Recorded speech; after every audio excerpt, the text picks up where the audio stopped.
আমি আমার আল্লাহ পাক রব্বুল আলামিনের সূরা মারইয়ামের 87 নম্বর আয়াতে কারিমা থেকে একটা আয়াত তিলাওয়াত করেছি। আমার আল্লাহ পাক রব্বুল আলামিন কোরআনুল কারীমের মধ্যে বলেন, লা ইয়ামলিকুনা শাফাআতা ইল্লা মান ইত্তাখাযা ইনদার রহমানি আহাদা। ও দুনিয়ার মানুষ, দয়াময় আল্লাহর নিকট যাদের অঙ্গীকার রয়েছে, ওয়াদা রয়েছে, তারাই আমাদেরকে রোজে মাহশরের ময়দানে শাফায়াত করতে পারবে। আপনারা বলবেন, ও স্বামী ব্রাদার, আপনি বলতেছেন শাফায়াত, শাফায়াত কি? এটাই তো আমরা জানি না। আমার ভাইরা বাবারা, গভীর মনোযোগ নিয়ে আলোচনা শ্রবণ করবেন, আর আমার আলোচনার মধ্য থেকে টু দা পয়েন্টের কথাগুলো আপনারা একটু সিলেক্ট করে রাখবেন।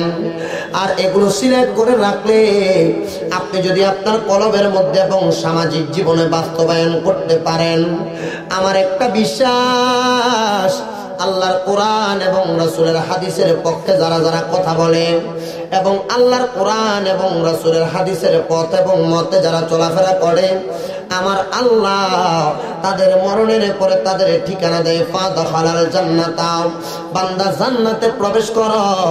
আপনারা সবাই এই এলাকার জমিনে পূর্ব কানাইতি করেন এবং আশেপাশে এলাকার বন্ধুরা বাবারা, আপনারা জবান খুলে বলেন, আমরা আল্লাহর কোরআন এবং রাসূলের হাদিস মোতাবেক চলতে চাই কি চাই না? হে বন্ধুগণ, গভীর মনোযোগ। আমার আল্লাহ পাক রব্বুল আলামিন বলেন, লা ইয়ামলিকুনা শাফাআতি ইল্লা মান ইত্তাখাযা ইনদার রহমানি আহাদা। আল্লাহর কাছে যারা অঙ্গীকারবদ্ধ, তারাই আমাদের জন্য শাফায়াত করবে। হুজুর, শাফায়াত সম্পর্কে আমরা একটু জানতে চাই। শাফায়াত তাকে বলা হয় যেটার অর্থ হলো সুপারিশ করা, যেটার অর্থ একজন আরেকজনের পক্ষে ওকালিত করা। ওকালিয়ত হবে ওই দিন যে সময় আপনি হাসরের ময়দানে আপনি কঠিন জায়গার মধ্যে আটকা পড়ে যাবেন। ওই সময় আমার দয়াল নবী, রহমাতাল লিল আলামিন নবী, দু জাহানের বাদশা নবী, আমার আলা হযরত ইমামে ইশকে মুহাব্বতের তাফসীর কানজুল ঈমান খাজাইনুল ইরফানের মধ্যে উনি বলতেছেন, আমার নবী রহমাতাল লিল আলামিন নবীজির শানে লা ইয়ামলিকুনা শাফাআতা, আমার নবী রহমাতাল লিল আলামিন নবী এই শাফায়াতকারীদের দলের মধ্যে পড়ে যায়। যখন আপনি হাসরের ময়দানে কঠিন বিপদের মধ্যে পড়ে যাবেন, আমার দয়াল নবী রহমাতাল লিল আলামিন নবী আপনাকে সুপারিশ করে করে জান্নাতের মধ্যে নিয়ে যাবেন। জোরে করেন সুবহানাল্লাহ। এ বন্ধুরা, নবীজির তিরমিজি শরীফের দ্বিতীয় খণ্ড 70 নম্বর পৃষ্ঠার 2435 নম্বর হাদিস আমি আপনাদের কাছে তিলাওয়াত করেছি। আমার রাসূল সাল্লাল্লাহু আলাইহি ওয়াসাল্লাম বলেন, আন আনাসিন ক্বালা ক্বালা রাসূলুল্লাহ সাল্লাল্লাহু আলাইহি ওয়াসাল্লাম শাফাআতি লি আহলিল কাবাইরি মিন উম্মতি। আমার নবী রহমাতাল লিল আলামিন নবী বলতেছেন, আমার উম্মতের মধ্যে অনেক উম্মত থাকবে, আমি নবীর পাগল, আমি নবীর আশেক দাবি করবে, কিন্তু নবীর আশেক নবীর পাগল দাবি করার পরেও তাদের জীবনে কিছু কবিরা গুনার কারণে তারা জান্নাতে প্রবেশ করতে পারবে না। ইয়া রাসূলুল্লাহ, ইয়া হাবিবাল্লাহ, তারা কেন জান্নাতে প্রবেশ করতে পারবে না? আপনি নবী না বলেছেন, লা ইউমিনু আহাদুকুম হাত্তা আকুনা আহাব্বা ইলাইহি মিন ওয়ালিদিহি ওয়া ওয়ালাদিহি ওয়ান নাসি আজমাইন। দুনিয়ার জমিনে কেউ যদি তার সন্তান সন্ততি মা বাবার চাইতে এবং দুনিয়ার জমিনে সকল মানুষের চাইতে আপনি নবীরে বেশি ভালো না বাসে, আপনি দয়াল নবী তাকে ঈমানদার মনে করেন না। ইয়া রাসূলুল্লাহ, নবী গো, ও মায়ের নবী, আপনার কাছে আমরা ছোট্ট একটা কথা জানতে চাই।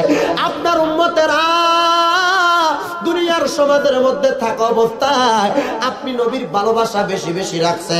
আমার নবী ডাক দিয়া উম্মত গো, ও আমার উম্মতের দলেরা, তোমরা যখন বেশি বেশি দুনিয়ার জমিনে নবীর ভালোবাসা এবং নবীর আশেক দাবি করলা, দাবি করার পরেও কিছু কবিরা গুনাহ করার কারণে যখন তোমরা হাসরের ময়দানে আটকা পড়ে যাবে, আমি নবী বললাম, শাফাআতি লি আহলি কাবাইরি, আহলিল কাবাইরি মিন উম্মতি, আমার উম্মতের কিছু গুনাহগার উম্মতকে, কবিরা গুনাহ করনেওয়ালা উম্মতকে আমি নবী শাফাআত করব।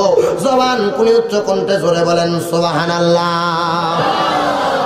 এ বন্ধু, এমন পাগল, এমন নবীর আশিক, এমন নবীর প্রেমে পড়ে আজকে এই কানাইটি করার মানুষগুলো এত সুন্দর মাহফিলের আয়োজন করেছে।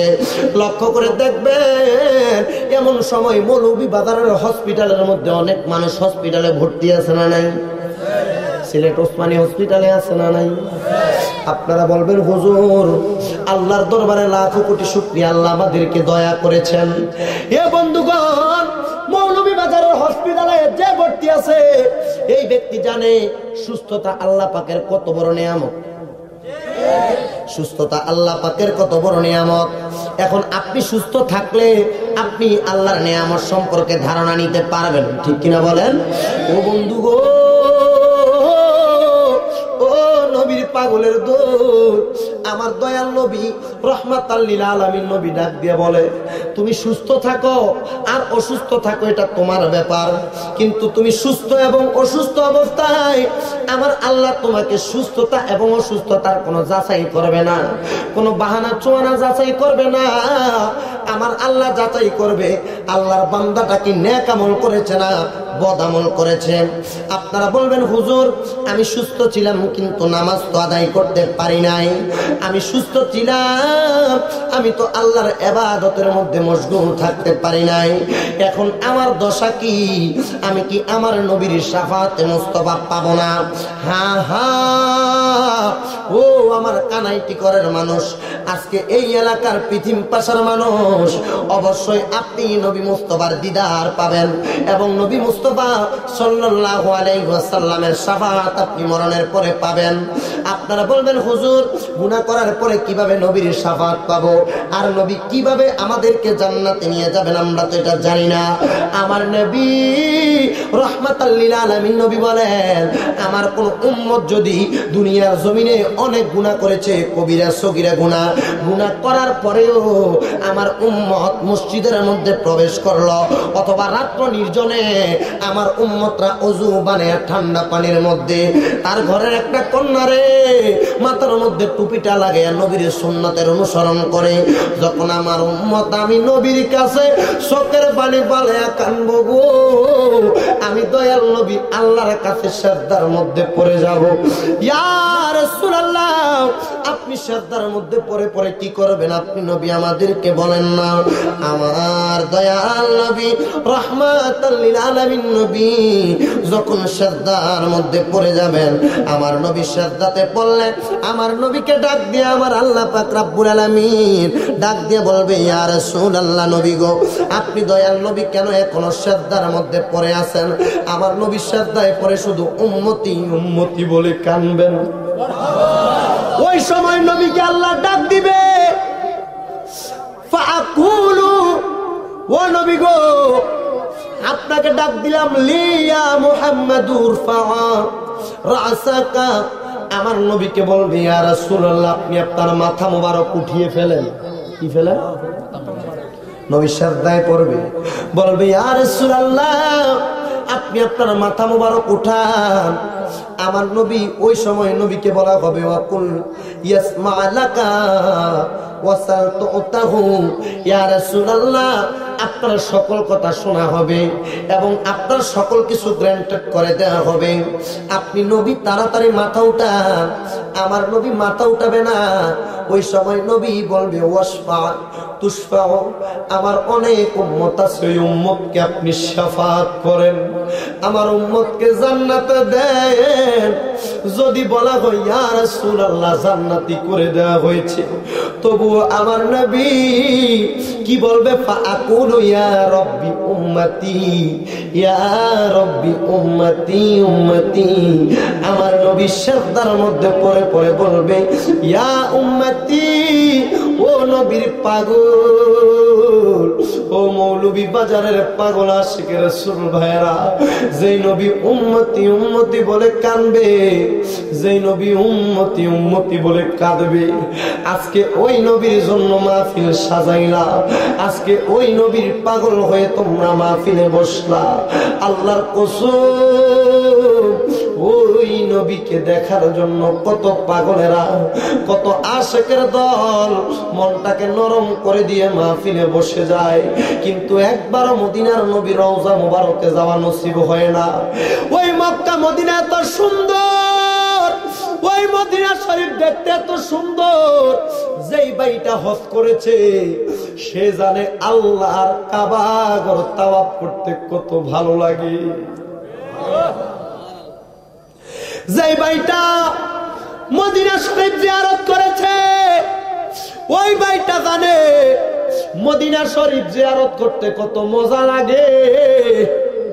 আহারে মা বাইনা বাইতি ওয়া মিম্বারি রাউযাতুম মির রিয়াদিল জান্নার মধ্যে যেই নবীর পাগল 2 রাকাত নামাজ আদায় করলো, অনেক পাগল ডাক দিয়ে কয় নামাজ আদায় করছি, কথা সত্য গো, এখনো বারে বারে আমার নবীর রওজা মুবারকে যাইতে বড় মন চায়। কত হাবি ভাই এসে ডাক দিয়ে বলে হুজুর, ও হুজুর, মক্কা শরীফ আল্লাহর বাড়ি, ওই বাড়িতে যাওয়ার পরে কত কষ্ট করে করে মক্কা তাওয়াফ করা লাগে। মানুষের মুখে শুনলাম ওই মদিনা নাকি গোল্ডেন মদিনা, সোনার মদিনা, ওই মদিনা সুইট মিষ্টি, এত সুন্দর মনোরম পরিবেশ, ওই মদিনা শরীফ এত আরামদায়ক। আমি শুনলাম কিন্তু বিশ্বাস করি নাই। কিন্তু আমার নবীজির রওজা মুবারকের পাশে যায় যখন আরবের মাটিগুলার মধ্যে আমি কদম রাখলাম, আরবের মাটিগুলা পর্যন্ত মদিনাতে ঠান্ডা ঠান্ডা লাগছে হুজুর। ওই মাটি এত ঠান্ডা, না জানি আমার মদিনার নবী রাহমাতাল লিল আলামিন নবীর কদম মুবারকের স্পর্শ এবং ছোঁয়া পাওয়ার পরে মদিনার মাটিটা এত সুন্দর মনোরম হয়ে গেছে। না জানি মদিনার নবীর বাবরি চুল মুবারক গুলোর লাড়া লেগে লেগে ওই মদিনার হাওয়া বাতাস গুলো এত সুন্দর অনুকূল হয়ে গিয়েছে। না জানি আমার মদিনার নবীর পাগড়ি মুবারকের লড়া উরুধুরু চলাফেরার কারণে আমার মদিনার নবীর ফজরের নামাজের পরে মুসল্লিনে কেরামের দিকে তাকিয়ে তাকিয়ে বড় বড় নিঃশ্বাস ফেলার কারণে এই মদিনার মাটিটা এত উর্বর হয়ে গেছে, উর্বর হয়ে গেছে। ও হুজুর, মদিনাতে প্রবেশ করার পরে মক্কা শরীফ থেকে আসার সময় আমার এত কান্না হয় নাই, কিন্তু মদিনা শরীফ সাইরা যখন আমি বাড়ির পথে রওনা কইরা আসি গো, কিন্তু হুজুর আমার মন মানে না। আরে ও মদিনার মাটি রে, তুই যে বড় খাঁটি রে, বলেন মদিনার মা, তুই যে বড় খাঁটি রে, আমার নবীর কারণে, বলেন আমার, বলেন মদিনার নবীর ওই মদিনার মাটিগুলো আমরা আমাদের বুকে রাখতে চাই কি চাই না? আরো জবান খুলে বলেন না চাই কি চাই না? তাহলে জবান করে এই মদিনার নবীকে খুশি করার জন্য জোরে জোরে পড়েন, ও মদিনার মাটি রে, তুই যে বড় খাঁটি রে, হায় রে ও মদিনার মাটি রে, তুই যে বড় খাঁটি রে, আমার নবীর কারণে, বলে না আমার, ওই মাটি তো মাটি নয়, শোনো তাহার পরিচয়, বলেন ওই মাটি তো আরে শোনো তাহার পরিচয়, মাটি পাগল হয়ে থাকে গো আমার নবীজির চরণে গো, মাটি পাগল হয়ে গো আমার নবীজির চরণে গো, নবীর কারণে বলেন আমার বলেন মদিনার মাটি রে তুই যে বড় খাঁটি রে আগা ও মদিনার তুই যে রে আমার নবীর কারণে বলে না দুলাকে তাবিজ করে গলাতে রাখিব পরে দুলাকে তাবিজ করে গলাতে রাখিব পরে ওই তাবিজ যার গলায় রে ভয় নাই তাহার মরণে হায় রে ওই তাবিজ যার ভয় নাই তাহার মরণে আমার নবীর কারণে বলে না আমার বলে ন মদিনার মা তুই যে বড় রে বলে ন মদিনার তুই যে বড় রে আমার কারণে বলে না জবান খুলে বলেন ওই মদিনা যাইতে চাই কি চাই না ধরে বলেন চাই কি চাই না মদিনা যাইতে হইলে 5 ওয়াক্ত নামাজের দরকার আছে না নাই বলে হুজুর মদিনা যাইতে পারবো এই কথা কোনো অসুবিধা নাই নামাজে যাইতাম পারতাম না মদিনা তো একবার যাবো নামাজে তো দৈনিক 5 বার যাওয়া লাগবো কথা বলে না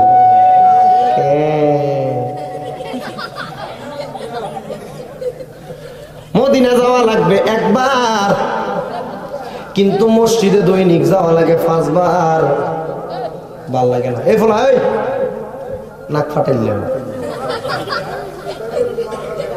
ও মোবাইল বাজে কার ভাই ওটা বন্ধ করো না কোনা নদী ওটা দেখি আল্লাহ কবুল করে আমিন বলে আরো ধরে পড়ে না আমিন তাহলে এখন যারা গুনাহগার তাওবার কথা শোনার পর যারা তাওবা করে রাসূল বলেছেন তাদের গত জীবনের যে কবিরা গুনাহ ওই কবিরা গুনাহগার উম্মতদেরকে আমি নবী শাফায়াত করব জোরে পড়বেন না সুবহানাল্লাহ আরো জোরে পড়বেন না সুবহানাল্লাহ নবী যদি আমাদের জন্য শাফায়াত করে আমাদের কোনো অসুবিধা আছে নবী যদি আমাদেরকে আল্লাহর ফেরেশতার ফিদা থেকে বাঁচায় আমাদের কোনো অসুবিধা আছে আচ্ছা বলেন আল্লাহর ফেরেশতাদের ওই ফেরেশতা কিন্তু রহমতের আল্লাহর প্রত্যেকটা ফেরেশতা কিসের ফেরেশতা রহমতের ফেরেশতা রহমত যেটার মধ্যে আছে এটাতে বরকত আছে না নাই এখন জাহান্নামে কি অন্য ফেরেশতা দিয়ে ফিরাবো না রহমতের ফেরেশতা তো চিন্তা করেন রহমতের ফেরেশতাটা মানে ভালো মানুষ যদি সেটটা যায় এটার ক্ষেত্রে কত গরম হইব বুঝেন না আপনারা সরল সিধা মানুষ বোঝেন না আপনারা একবার সরল এই মানুষ সেতে না বোবা এটা কারোর সাথে কোনো ঝগড়া করে আর ঝগড়া করলে তার ঝগড়া কেউ বুঝবে না কিন্তু বোবারে যদি কেউ রাগ তুইলা দেয় যদি বোবার রাগ উঠা যায় এই বোবার সঙ্গে কি কেউ পারবো তো রহমতের ফেরেশতা এটা রহমতওয়ালা রহমত বন্টন করার জন্য এই রহমতের ফেরেশতাদেরকে যদি রাগ তুইলা দেয় জাহান্নামে নিয়ে আল্লাহ কয় এগুলো আমার আদেশ মানে নাই আমি আল্লাহ বলছি আবুদুল্লাহ ইবাদত কর ওয়ালা তুশরিকু বিহি শাইয়্যা শিরিক করিস না তোরা শিরিক করছ তো ইবাদত করস নাই রহমতের ফেরেশতার মায়ের কি আসতে না জোরে আল্লাহর মায়ের শেষ রাতের বাইরে চিন্তা করে দেখেন কথা বলে কেন ফি নারি জাহান্নামা খালিদিনা ফিহা আজীবনের জন্য জাহান্নামে মায়ের একটা মারবো সাতটা নাড্ডি সব ভেঙে লাগবে কথা বলেন না কেন এটা সবাই জানে না জানার পরেও সুদ খায় নাইনি জানার পরেও ঘুষ খায় নাইনি জানার পরেও আবার মাদক দ্রব্য বিক্রি করে, আছে না? আমি জানি ও রূপ কোনটা এলাকা, কোন কিতা কোনটা কন্যা কোনটা এলাকাত নাই, ওটা কেউ মারতে পারতো না। সব এলাকাত ও রোগ আছে, নাই নাই ভাই, আছে না নি?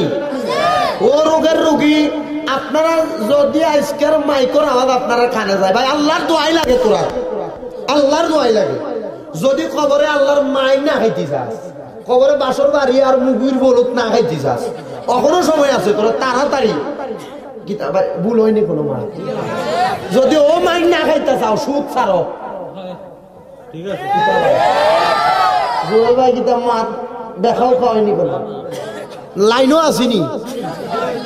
চিন্তা করলাম কিতা ইয়া আল্লাহ, তো লাইনে মারতে হইতো না, ছোট মানুষ আমি। আমার আগে নাকি গীতা কইছে আমার ওয়াজর বয়স হইছে না বলে, কিতা কয় ওয়াজর তো দাঁড়িয়ে উঠছে না তো। আল্লাহ না দিলে গীতা আমি ওটা টানিয়ে টানিয়ে বের করতাম, আল্লাহ দিছে না তো। কয় ওটা তো হুজুর আনে আর মিয়া সাহেবের গীতা দাঁড়িয়েছে না, তারা আনো ফেরা, তোর বয়স হয়েছে না তো ওয়াজ করার, আস্তা তোর দেখায় বয়স হয়েছে না, না গীতা হয়েছে। আল্লাহ কবুল করো, কিতা কবুল করতো, তারা সমালোচনা করতো নি, সপ্তাহ বন্ধ করার লাগিয়া। আল্লাহ আমরা একজন মুসলমান আর একজনের মুসলমান ভাই ওর পেছনে মাথা ও অভ্যাসটা দূর করার তৌফিক দিন, জোরে কই না ভাই? আমি কার ভাইয়া কার বুয়ার লগে বাগছে, কার বুড়ি কার বুয়ার লগে বাগছে, তোরা কইছি নি দোকানে যাই হাস্টলে কইতি, তুই গছ খেলে নি হয় না কেন? ওটা মুনাফিকের কাম। কার কাম?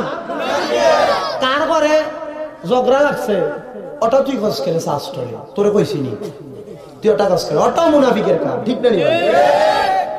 একজন ভাই তোর কাছে একটা কথা বিশ্বাস করিয়া মারছে, তুই ও মাত আবার আরেকজনের কাছে কস খেলে, ওটাও মুনাফিক।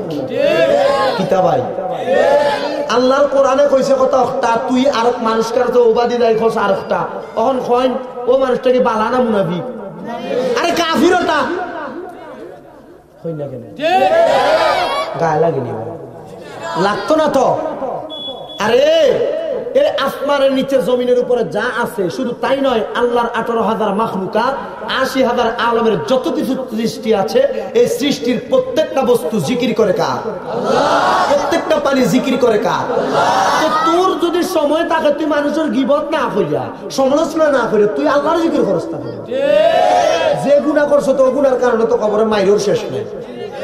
গন্তি বাড়তিরা কয়টা মারবো কিল, 10-15টা গনার পরে কইবি আর লাগতো না। হ্যাঁ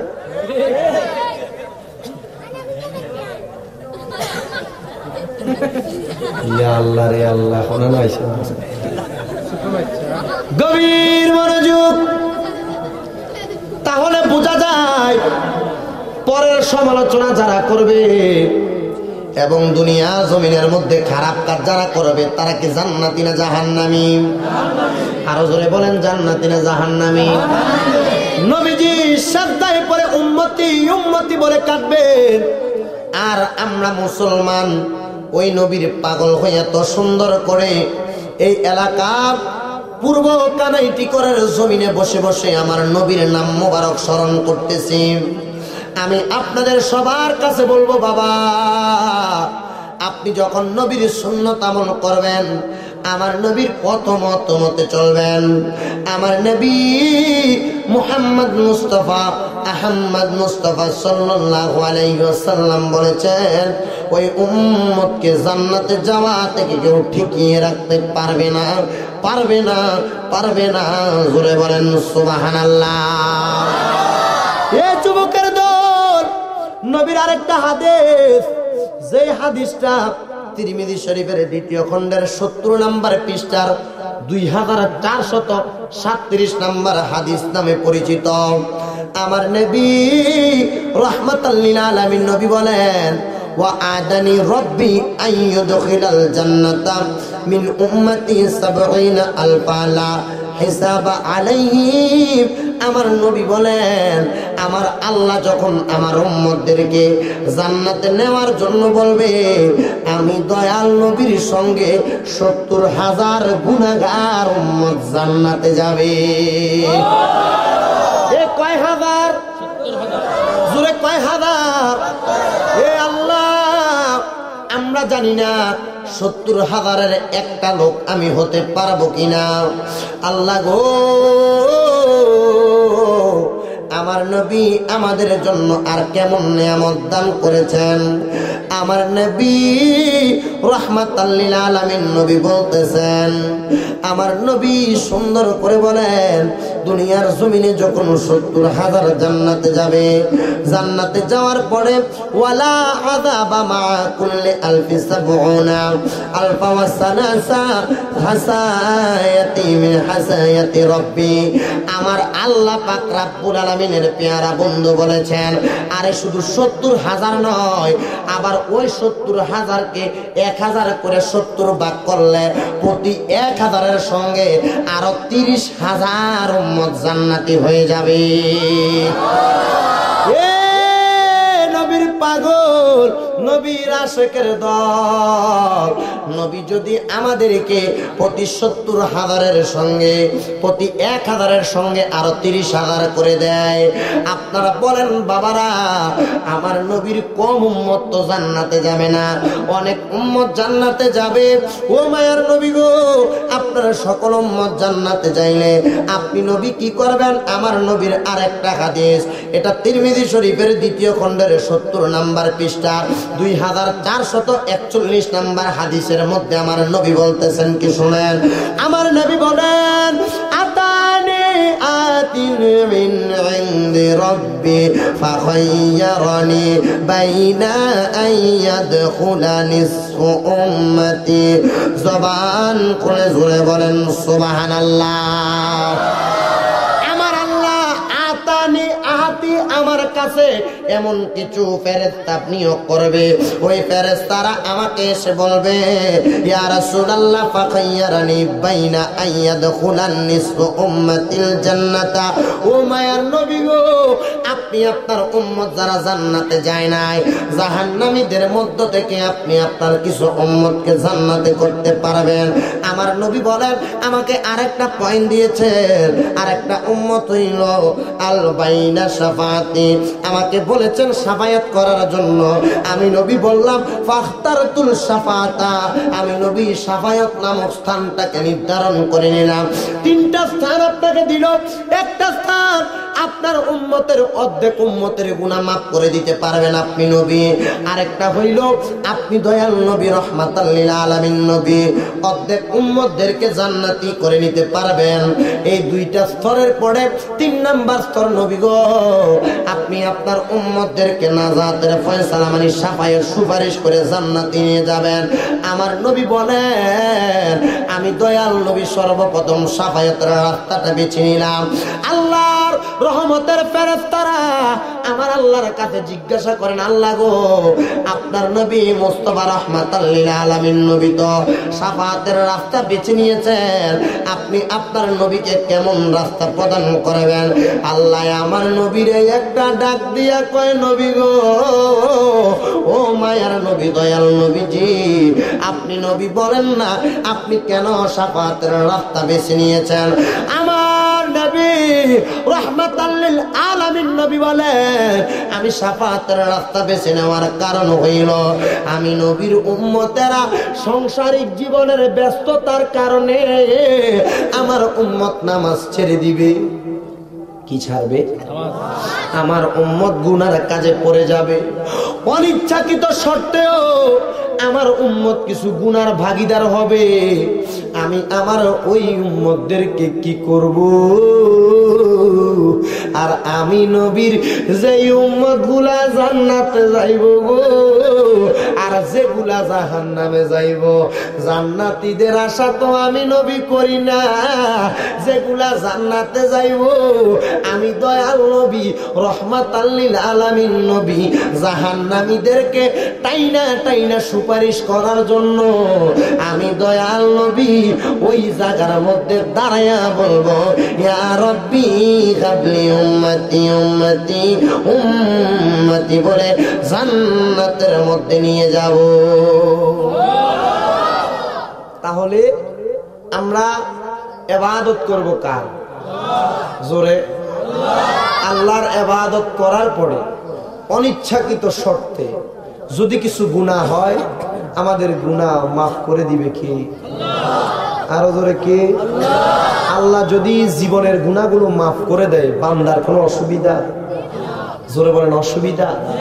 আজকের মাহফিল করার উদ্দেশ্য এই এলাকার কবরবাসীদের মাগফিরাত কামনা, ইসানে সওয়াব, ঠিক কিনা? অনেকের মা নাই, অনেকের বাবা নেই। আচ্ছা বাবা, মা বাবা যদি কবরে থাকে, সন্তান যদি মা বাবার জন্য দোয়া করে, আমার আল্লাহ মা বাবার জীবনের গুনাহ মাফ করে জান্নাতি বানাতে পারে কি পারে না? জোরে বলেন পারে কি পারে না? বাবা, এখন আপনাকে ওই সন্তান দুনিয়াতে রেখে যেতে হবে, ঠিক কিনা? আপনার সন্তান যদি চুলের কাইটিং লাল হয়, আপনার সন্তানের চুলের স্টাইল যদি মেসি রোনাল্ডোর মতো হয়, ওই সন্তানকে আপনার জন্য দোয়া করবে মনে হয়? দোয়া করবে? এই জন্য বাবা, যদি আপনি আপনার কবরে যাওয়ার পরে আপনার কবরে শান্তি সুখের বাসা চান, আপনার কবরে জান্নাত চান, আপনাকে একটা রাস্তা নির্ধারণ করতে হবে। ওই রাস্তাটা হলো আপনার সন্তানকে ইসলামী শিক্ষা প্রদান করা লাগবে, ঠিক কিনা? এই বাবা, তোমরা দুষ্টামি করবা না, করবা? লড়াচড়া নেই, প্রস্তাবে তো উঠে চলে যাবে, কেমন? তাহলে মারা যাওয়ার পরে কবরে যদি শান্তি চান, সন্তান দোয়া করলে আপনার কবর আযাব মাফ হতে পারে কি পারে না? এখন ওই সন্তান যদি 420 হয়, মানে খোকা বাবু 420-এর মতো হয়, ওই সন্তান কি মা বাবার কবরের পাশে গিয়ে দাঁড়িয়ে বলবে রব্বির হামহুমা কামা রাব্বায়ানি সগীরা? কথা বলেন তো। ছেলেকে আপনি যদি আল্লাহর কোরআন শিখান, ওই ছেলে দৈনিক একবার না পারুক, সপ্তাহে একবার না পারুক, বছরে একবার হলেও রমজানের ঈদের নামাজ পড়ে, কোরবানির ঈদের নামাজ পড়ে, ঈদুল আযহার নামাজ পড়ে আপনি মা বাবার কবরের সামনে যাবেন, ঠিক কিনা?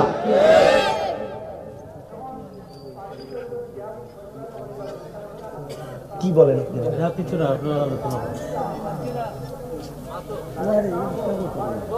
আমার সময় কিন্তু শেষ, 10 মিনিট আছে, নিয়ে আসেন। আমি বলে আসছি, ঠিক আছে, আমি বলে আসছি না, আমার মাহফিল আছে, ঠিক আছে। আমি কি বলছি হ্যাঁ শোনেন, আপনারা বলি আগে শোনেন, আমার কথাটা বলি শোনেন, আমার কথা আগে বুঝবেন। আমি এই মাহফিলটা দ্বিতীয় মাহফিল রাখছি। আমার যে মাহফিল শ্রীনাথপুর কমলগঞ্জ, আমি ওই মাহফিলটা আগে রাখছি। তাদের এখানে 10টাতে মাইক ধরার কথা, বুঝতে পারছেন? আমি জুয়েল কাদেরী ভাইকে, মহব্বতের ভাই মানুষ, আহলে সুন্নাত ওয়াল জামাতের জন্য অনেক কষ্ট করে, আমি আমার ভাইকে আগেই বলে দিছি যে ভাই আমি 9:30 1 মিনিট বেশি যাইতে পারবো না। কেন? ভাই আমার মাহফিল আছে। বলছে ঠিক আছে আপনি লেখেন। আপনারা বোঝেন না আমার কথাটা? কারণ ওয়াদা, কমিটমেন্ট এমন একটা জিনিস, ওয়াদা রক্ষা না করতে পারলে এটা মুনাফিকের কাতারে চলে যায়। আমি যদি ওইখানে ওয়াদা না রক্ষা করতে পারি, আমি কি পারবো?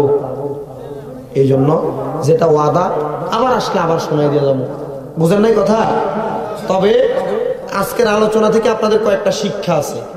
সর্বপ্রথম শিক্ষা হলো, দুনিয়াতে যত কিছু, যত ব্যস্ততা থাকুক না কেন, সকল ব্যস্ততাকে দূরীভূত করে আমরা ইবাদত করব কার? দ্বিতীয় শিক্ষা, অন্ধকার কবরে যাওয়ার পর যদি উম্মত যাওয়ার আগে জীবনে যত গুনাহ করেছে, গুনাহ করার পরও যদি তার মনের ভিতরে একটু প্রায়শ্চিত্ত করার, তার মনের মধ্যে যদি ক্ষমা চাওয়ার একটু আবির্ভাব, ক্ষমা চাওয়ার মনোভাব সৃষ্টি হয়, ওই বান্দা যদি মরণের 1 সেকেন্ড আগে আল্লাহর কাছে ক্ষমা চায়, আমার আল্লাহ ওই বান্দার জীবনের গুনাহ মাফ করে তাকে জান্নাতি বানিয়ে দিবে। 3 নাম্বার শিক্ষা, জীবনে যত রকমের চাওয়া পাওয়া থাকুক না কেন, আপনি যদি 5 ওয়াক্ত নামাজ আদায় করে আল্লাহর কাছে ডাক দিয়ে বলেন, ও আল্লাহ, আমার মনের আশা আমি মক্কা মদিনা যাব, আপনারা বলেন ঘুমের ঘরে স্বপ্নে মদিনার রহমাতাল লিল আলামিন নবী দিদারে মুস্তাফা দিতে পারে কি পারে না? 4 নাম্বার শিক্ষা, আপনি আপনার মরণের পরে শান্তি চান কি চান না? আপনার মরণের পর আপনার কবর জান্নাত হোক, আপনি চান কি চান না? তাহলে ওই কবরকে জান্নাত বানানোর জন্য আপনার কাজ হবে, আপনি একজন নেককার সন্তান দুনিয়াতে রেখে যেতে হবে, ঠিক কিনা?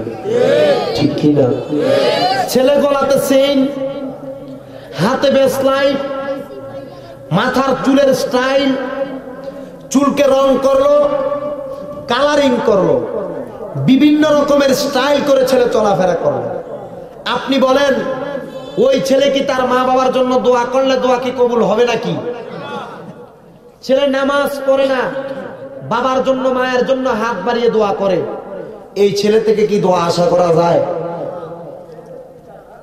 ঠিক তদ্রুপ আরেকজন ছেলে 5 ওয়াক্ত নামাজ আদায় করে, আল্লাহর ইবাদত করে, রাসূলের ইত্তেবায়ে রাসূল তার কলবের ভিতরে আছে। আপনারা বলেন ওই ছেলে 5 ওয়াক্ত নামাজ পড়ে যদি মসজিদে ঢোকার পর এই পূর্ব কানাইটিকরের জমিনের মসজিদে বসে বলে, আল্লাহ রব্বির হামহুমা কামা রব্বায়ানি সগীর, আল্লাহ আমার মা আমার বাবা আমাকে ছোটবেলায় যেমন ভাবে লালন পালন করেছেন, আপনি আমার মা বাবাকে ঠিক তেমন ভাবে কবরে যত্ন করেন। আপনারা বলেন নামাজি সন্তান দোয়া করলে আল্লাহ তার মা বাবার কবরে আযাব মাফ করতে পারে কি পারে না? গভীর মনোযোগ। এটার জন্য সর্বপ্রথম প্রয়োজন এলাকা ভিত্তিক একটা করে হাফিজিয়া মাদ্রাসা। কি মাদ্রাসা? কথা বলেন না, কি মাদ্রাসা? এলাকা ভিত্তিক একটা করে হাফিজিয়া মাদ্রাসা। কানাইটিকরের জমিনে এমন আছে কিনা আমি জানি না, আছে নাকি? একটা করে হাফিজিয়া মাদ্রাসা। আপনাদের দোয়ার বরকতে এই শামীম রাজা ছোট্ট ছেলেটার কুমিল্লা শহরে 5টা হাফিজিয়া মাদ্রাসা আছে। আলহামদুলিল্লাহ করেন। ও বাবা, কেন প্রয়োজন? ওই ছেলে যখন আল্লাহর কোরআন মুখস্থ করে করে আমার আল্লাহর কাছে ফরিয়াদ করবে, আল্লাহ গো আমি আপনার কোরআন আমার বুকের মধ্যে ধারণ করলাম, আমার টাকা পয়সা ধন দৌলত কোনো কিছু আমি তো দুনিয়াতে আশা করি নাই, আল্লাহ আমার মা নাই, আল্লাহ আমার বাবা নাই, আমি সন্তানের কোরআন খতমের উসিলায় আল্লাহ গো দুনিয়ার টাকা পয়সা কোনো কিছুর মায়া মোহাব্বত আমার অন্তরে নেই নাই, আল্লাহ একটা মায়া মোহাব্বত আমার অন্তরে নিয়েছি। মাবুদ রাব্বুল আলামিন গো আমি আমার মা বাবার ভালোবাসা অন্তরে রাখলাম, আর আপনি আল্লাহর কোরআনের দোহাই দিলাম, আল্লাহ আমার মা বাবার কবরের আযাব আপনি মাফ করে দেন।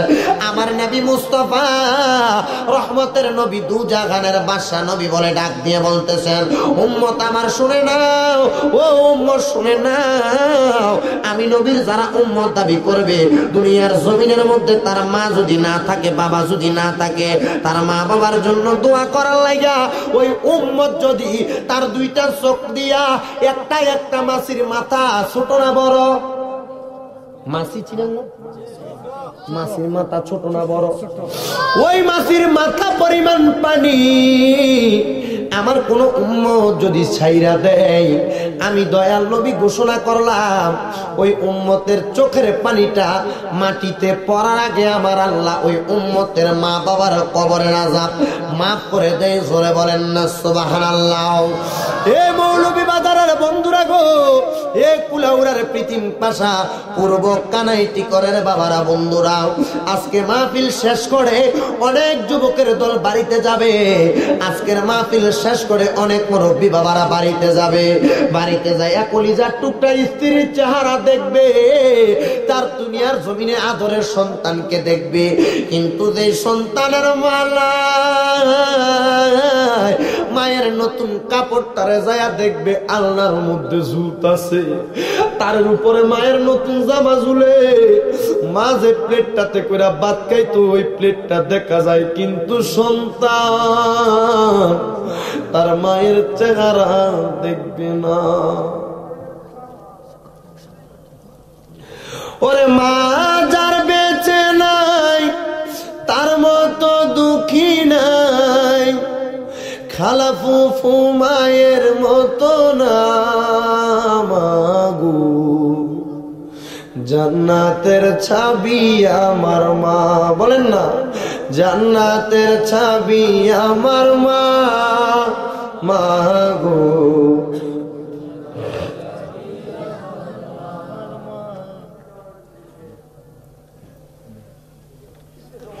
এ যুবক কত যুবকের দল চোখের পানি ফালায়, কত মুরব্বী বাবা ঘরের মধ্যে বিছানায় মাথা লাগাইয়া লাগাইয়া কান্দে।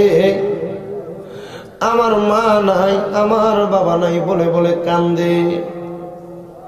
আমি বলবো রে যুবক ভাই, তোমার মা নাই, তোমার বাবা নাই, যদি তোমার চোখের পানি ফালাইয়া কান্দো, আমার নবী রহমাতাল লিল আলামিন নবী ডাক দিয়া বললেন, আমার উম্মতের দল,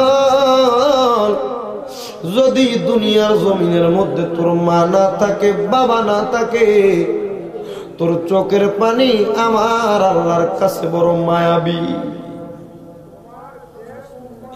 বাড়িতে যাবে কেউ তার খাবারের খবর লয় না, বাড়িতে যায় এক বেলা খানা না খাইলে। আগে সন্তান বিদেশ ছিল, সন্তান সিলেট শহরে চাকরি করত, মা জননী ফোন দিয়ে দিয়ে খবর নিত। কিন্তু এখন মা নাই, কেউ তার খবর নেয় না, কেউ ফোন দিয়া বলে না, বাবা তোমার খবরটা কি, কেমন আছো রে বাবা, শরীর কেমন? এই মাদার কবরে আজকে এই পৃথিম পাশার এই পূর্ব কানাইটি করের কত নবীর পাগল, তারার মারে হারাইয়া চোখের পানি ফালাইয়া ফালাইয়া কান্দে। আল্লাহর কসম, আল্লাহর কসম, আমার নবী বলেন, কোন সন্তান যদি তার মা বাবার জন্য সূরা ফাতিহা পড়ার পরে নূর নবী রহমাতাল লিল আলামিন নবীর প্রেমে পড়ে পড়ে দুনিয়ার জমিনের মধ্যে থাইকা আমার তার মা বাবার জন্য দোয়া করবে, আমার আল্লাহ পাক রব্বুল আলামিন তার মা বাবার কবরের আযাব মাফ করে দেয়। ওরে মা যার বেঁচে নাই তার মতো দুঃখী নাই, বলে মা যার তার মতো দুঃখী নাই, খালা ফুফু মায়ের মতো না। মাগো জান্নাতের চাবি আমার মা, বলেন জান্নাতের চাবি আমার মা গো, জান্নাতের চাবি আমার মা। আল্লাহ যাদের মা বাবা কবরে, আম্মা আব্বার কবর জান্নাতের বাগান বানিয়ে দেন, জোরে পড়েন আল্লাহুম্মা আমিন। বাবারা, আজকের এই মাহফিলের উসিলায় আমার আল্লাহ মা বাবার কবরের আযাব মাফ করতে পারে কি পারে না? আমার না না ভাই সরি, আমার বলছে কালেকশন, আমি 10 মিনিট কথা বলে কালেকশন করে দিয়ে যাচ্ছি। আমার বলছেন না, আমার যেটা বলছেন এটা তো কি রে ভাই, আপনার এটা কি আমি কি করতাম, আমি বললে দেখছেন ভাই আমার ফোন না, আরে আমি তো যাইতে হবে ওখানে। আমার কথা বুঝেন না বাবা, আমি বলি আমার কথাটা শোনেন, আমি তো ওইখানে যেতে হবে, আমি ওয়াদা দিছি না ওইখানে।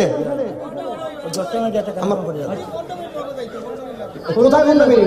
হ্যাঁ আমার শিকার আপনি এখন বলেন, আগামী বছরে মাহফিলটা হোক, আপনারা চান কি চান না? যদি মাহফিলটা হয়, আপনারা যদি চান, আমার পরে তো আপনাদের আজকের মাহফিলের সম্মানিত প্রধান আলোচক, প্রধান অতিথি নুরুল আমিন আনোয়ারি সাহেব আসবে, আসবে না? শুধু সুন্দর আলোচনা করবে। আপনারা বলেন, এই মাহফিল যদি আগামী বছর হয়, এই এলাকার কবরবাসী